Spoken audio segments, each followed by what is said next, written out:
قسمت 22 سریال صبر، یکی از سریال های محبوب، پرطرفدار و مشهور افغانی. این سریال در کجا ساخته شده است؟ توسط چه افراد حمایت مالی شده است؟ سریال صبر دارای چند قسمت بوده است؟ آخرین قسمت این سریال چی تاریخ بر نشر خواهد رسید؟ گفتنی های تازه دوزاران و طرفداران این سریال و حقایق پشت پرده درباره نشر قسمت‌های جدید سریال صبر. من در این ویدیو پیرامون حقایق همین ماجرا خواهم پرداخت، پس در ادامه با کانال دنیا اینفو باشید.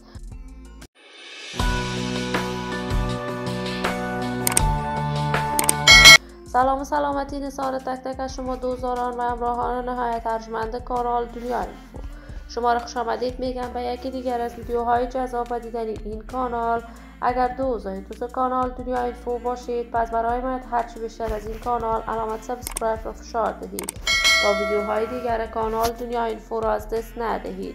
سریال صبر یکی از سریال های محبوب، مشهور و پرطرفدار افغانی است که توانست در مدت خیلی کوتاهی در دلهای مردم افغانستان جایگاه هنری خاصی برای خودش پیدا کند.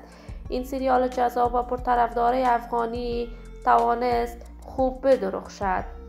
سریال صبر از طریق کانال یوتیوب رویا به نشر می رسد. این سریال دارای 65 قسمت بوده است و فصل اول سریال صبر به این زودی ها به اتمام خواهد رسید.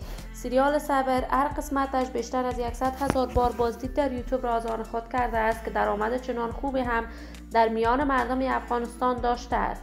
در نقش مرکزی سریال صبر رخسار و میوند از جمله مشهورترین یوتیوبران افغانستان نقش ایفا کرده است.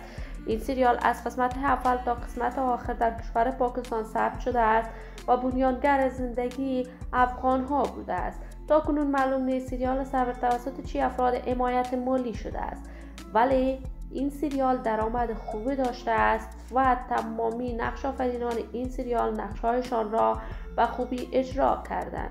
دوستان و همراهان نهایت ارجمند کانال دنیا اینفو، شما هم اگر دوست دارید قسمت‌های جدید این سریال را بیننده باشید، پس سر بزنید به کانال یوتیوب رویا. من آرزوی موفقیت، کامیابی و سعادت برای تک تک از شما دوستان و همراهان نهایت ارجمند کانال دنیا اینفو از بارگاه عزت الله ازال تمنا دارم. دوستان و همراهان ارجمند کانال دنیا اینفو، اگر دوست کانال دنیا اینفو باشید، پس برای من هرچی بیشتر از این کانال علامت سابسکرایب رو فشار دهید تا ویدیوهای دیگر کانال دنیا اینفو را از دست ندهید.